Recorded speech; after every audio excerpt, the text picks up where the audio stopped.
1973 ഒടുവിലെ ദിനം, ഡിസംബറിലെ ആ തണുത്ത രാത്രിയിൽ അനേകം ആളുകളോടൊപ്പം ഒരു നാട്ടികക്കാരൻ യുവാവും അബുദാബിയിൽ വിമാനമിറങ്ങി. പേര് MA യൂസഫ് അലി.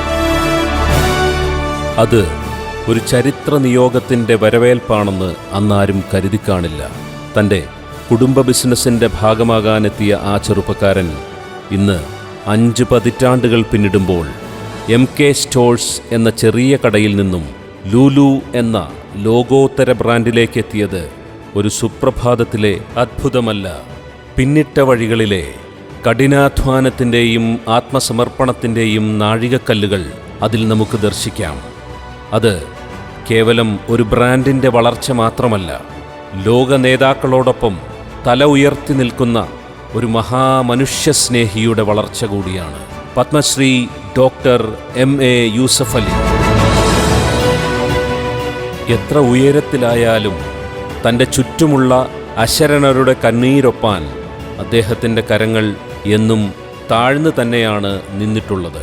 അറബ് നാട്ടിലെ ജയിലറയ്ക്കുള്ളിൽ മരണം കാത്തു കഴിയുന്ന പ്രതിയുടെ ജീവിതത്തിൽ പ്രതീക്ഷയുടെ വെളിച്ചമായി, ജപ്തി ചെയ്ത വീട്ടിൽ നിന്നും ശൂന്യതയിലേക്കിറങ്ങാൻ വിധിക്കപ്പെട്ട കുടുംബം മരണമാണ് ആശ്രയം എന്ന് തീരുമാനിക്കുന്നിടത്ത് പ്രത്യാശയുടെ പ്രകാശമായി അദ്ദേഹമുണ്ട്.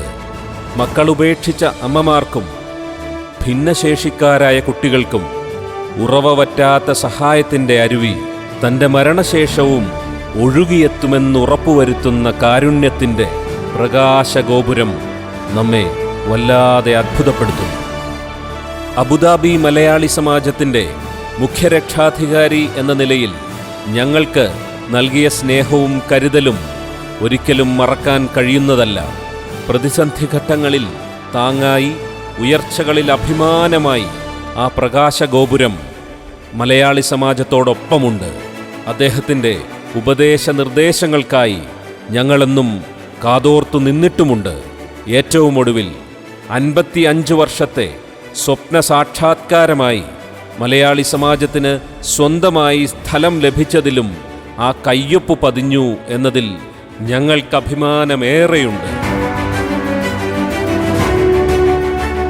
സമാജത്തിൻ്റെ മുന്നോട്ടുള്ള പ്രയാണവും ആ കൈകൾ പിടിച്ചുകൊണ്ട് തന്നെയായിരിക്കും. പ്രിയപ്പെട്ട യൂസഫ് അലി സാർ, അങ്ങയുടെ എല്ലാ സഹായങ്ങൾക്കും നന്ദി. പകരം നൽകാൻ ഞങ്ങളുടെ കയ്യിൽ ഒന്നുമില്ല, ഞങ്ങളുടെ പ്രാർത്ഥനകളല്ലാതെ.